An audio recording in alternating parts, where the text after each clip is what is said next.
Two Latino leaders. In 1960, Cesar Chavez was one of the most famous Hispanic civil rights activists.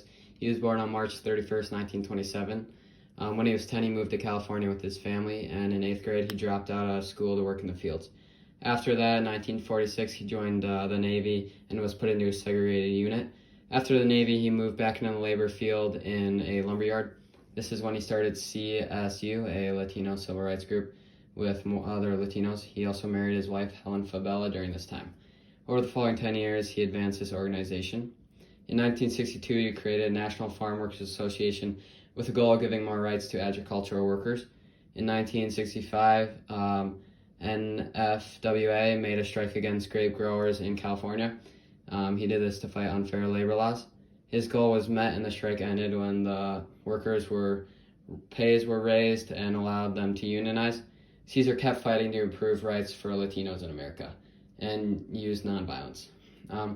He died at 66 on April 23, 1993, and after his death, he was awarded the posthumous Presidential Medal of Freedom, and my site is under that.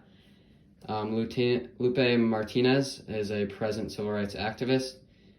He was born on January 11, 1945, and spent most of his life as an American labor leader and civil rights activist.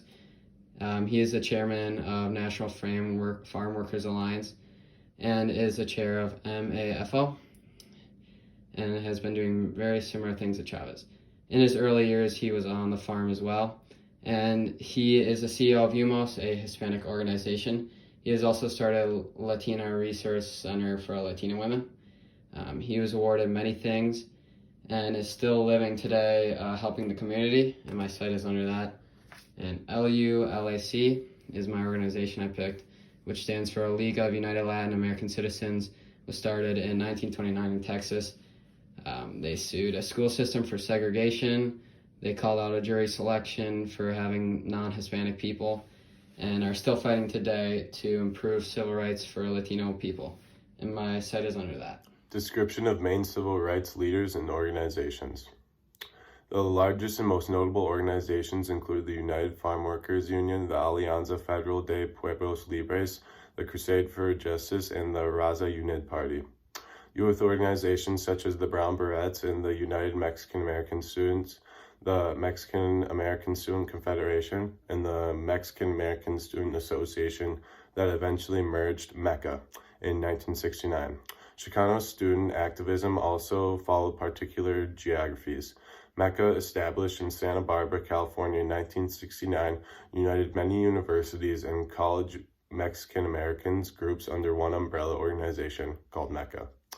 The birth of the United Farm Workers Union, UFW, in California in 1965 was a critical spark and integral part of the Chicano movement. The UFW was not merely a union, but was Cesar Chavez called a crusade with broad goals and broad support. The actions of La Alianza Federal likewise influenced the early Chicano movement and its leaders.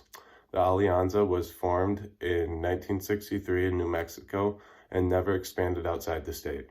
The organization wanted to reclaim the land and water rights lost to New Mexico Hispanos guaranteed by the Treaty of Guapla Hidalgo of 1848. While initially La Alianza was one of the first organizations, there were many others, and these were some to help them.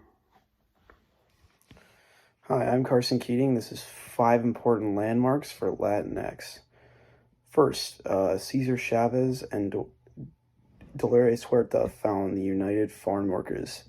They're based out of Keene, California. The United Farm Workers is absolutely essential to Latino rights.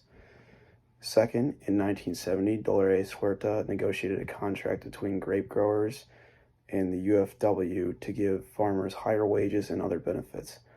The contract was signed in Delano, California. In 1968, Congress enacted the Bilingual Education Act. This happened in New York after Puerto Ricans demanded that schools offer Spanish-speaking classes.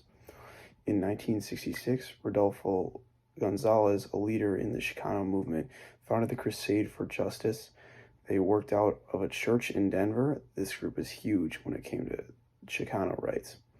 Lastly, in the late 1960s, the Brown Berets protested police brutality against Chicano people. The protests happened in Sacramento and are very important because they are battling police brutality, something that still exists today. Hi, I'm Prescott Sexton. I did the major accomplishments and major struggles for my group. A few of the many accomplishments the Chicano movement achieved were winning many types of reforms with creating the bilingual and bicultural types of areas and organizations, made it so many workers in a variety of the workforce and having a better working environments and conditions at the time. The educational standpoint of things, they hired many teachers and employees to give an education to students and to help them, as well as making it so that the nationality of Mexican Americans could be elected and have the opportunity to be elected, to be an elected official. A few of their main goals at the time were to make it so farmers and the agricultural side of things had better rights as workers. Another goal was to restore and reform the land around us, to have it used to help our environment and to make it so we could have a smoother functioning society, as this would help a lot. Lastly, making education better for everyone and just changing things to have a better platform of education. So those were the major accomplishments. And so you can see better here.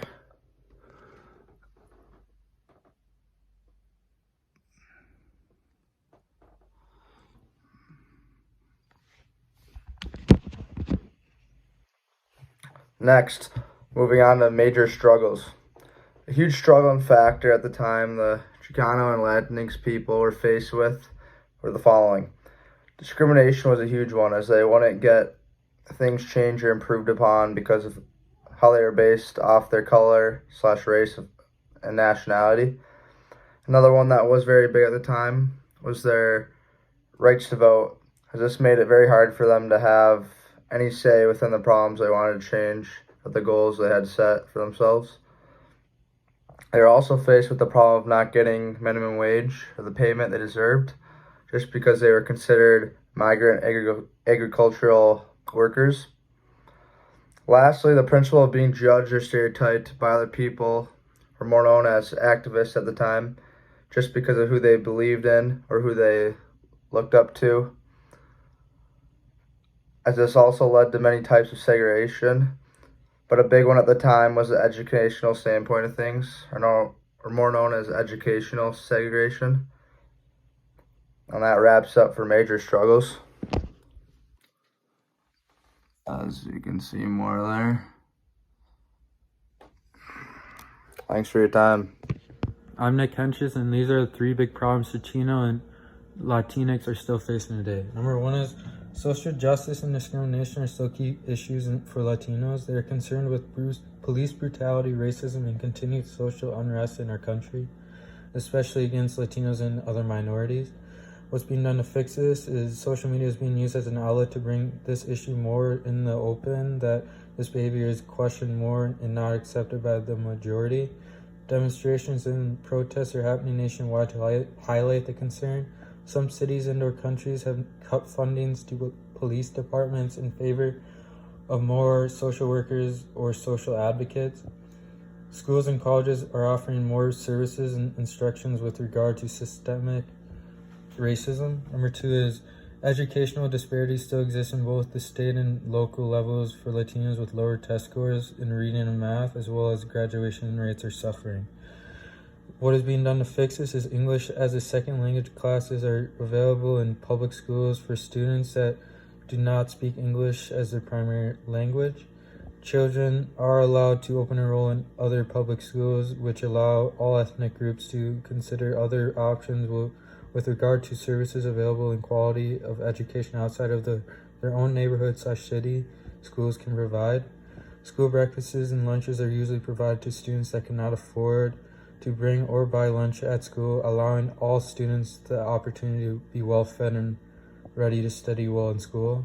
Lastly, while illegal immigration is controversial, many industries such as farming rely on immigrants for inexpensive and reliable labor on their farms. What's being done to fix this issue is the United States is working on creating more pathways to allow immigrants to legally enter our country.